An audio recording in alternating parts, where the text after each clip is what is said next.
في الليلة الأولى رأيت 7 بقرات سمان خرجن من نهر النيل وانشغلن بالرعي على الشاطئ، ثم رأيت النيل قد جف وخرجت من قعره 7 بقرات عجاف، ثم هجمت البقرات العجاف على البقرات السمان وابتلعتها جميعا.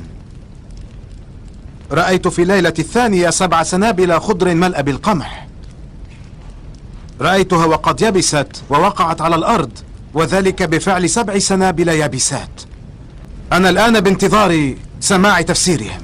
جل ما توصلت إليه جهودنا نحن المعبرين هو أن البقرة قد فسرت في أساطير مصر بالسنة. لقد قال معبركم للتو إن البقرة في أساطير مصر كانت تفسر على أنها سنة. هل توافقون معي أن منام البقرات ومنام السنابل متشابهان وحقيقتهما واحدة؟ يظهر أنها كذلك. أليست السنابل الخضر الملأ بالقمح علامة على وفور الحصاد، والسنابل الصفراء اليابسة علامة على القحط؟ ألا يمكن لنا أن نقول في النتيجة إن مصر قادمة على 7 سنوات من وفرة المحصول و7 سنوات من القحط والجفاف والجوع؟